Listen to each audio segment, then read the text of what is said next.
So, today we're going to dive into this really powerful philosophy on finding happiness. And it's not about chasing it out there in the world, but about discovering it right where you are, inside yourself. You know the feeling, right? It's like you're convinced that if you can just get that one more thing, the promotion, the new car, a little more recognition, then you'll finally feel content. But somehow, the finish line just keeps moving further away.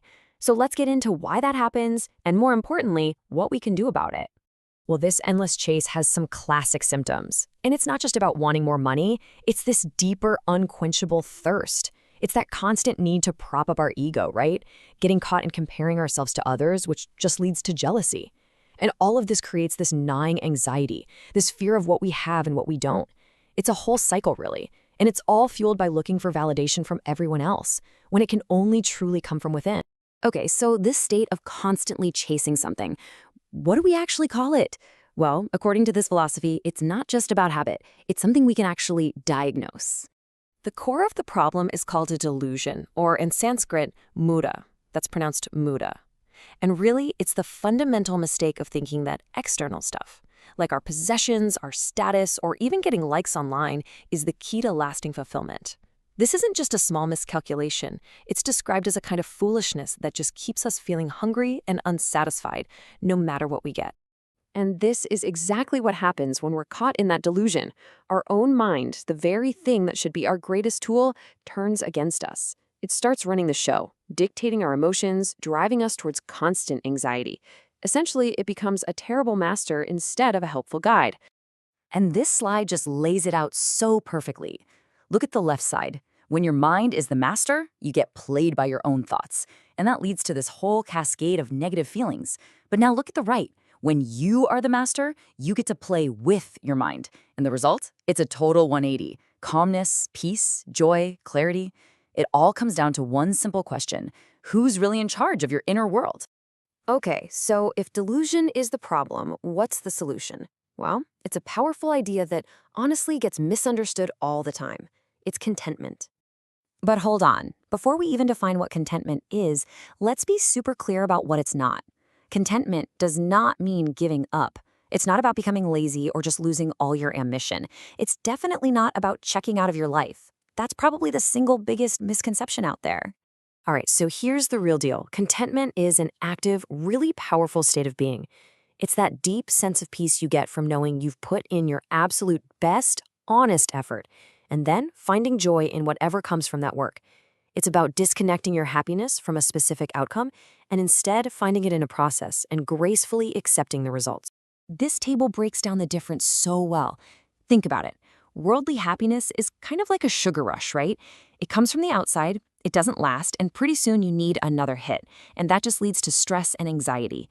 But inner contentment? That's totally different. It's self-sustaining. It comes from inside you, it lasts, and the result is this incredible sense of peace and, even carefreeness. All right, so we get the what and the why, but the million-dollar question is how. How do we actually start cultivating this inner contentment? Let's walk through the practical steps to mastering your inner world. So, step 1 is all about challenging your mind. This means you have to actively question its little demands.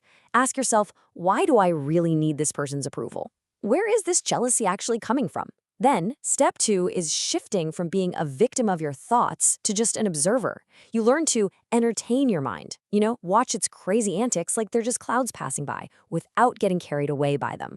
And finally, step 3, and this is huge, is to unify yourself. You bring your inner thoughts and feelings in line with what you actually say and do. And that quote right there, it just nails that third step. A dual personality is that super stressful state where you feel one thing on the inside, but you act completely different on the outside. When you get rid of that internal conflict, when you become truly authentic, you find this incredible sense of calm because you're just not at war with yourself anymore. When you start to really get a handle on your inner world, something amazing begins to happen. Your whole perspective on what life is even for starts to shift. We're taught from day one that life is all about getting more money, more accomplishments, more stuff. But this way of thinking completely flips that idea on its head. The real journey isn't about adding more things to your life. It's about discovering what's already in your life, inside you. And there it is. The ultimate prize isn't something you can buy or win or put on a resume. It's self-discovery.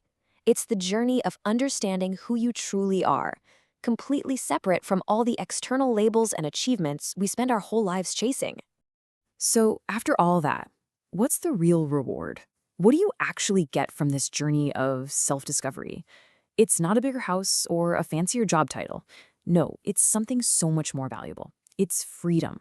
Freedom from that constant anxiety and stress. It's a deep, abiding sense of peace. It's lasting happiness, real clarity, and unlocking this wellspring of kindness and love that just comes from inside you without needing it from anyone else. So, I want to leave you with this one last question to really think about. In a world that's obsessed with measuring success by what we have, what if the true measure of a life well lived is found in who we become on the inside? What if our character, our peace of mind, and our wisdom are the real treasures we should be looking for?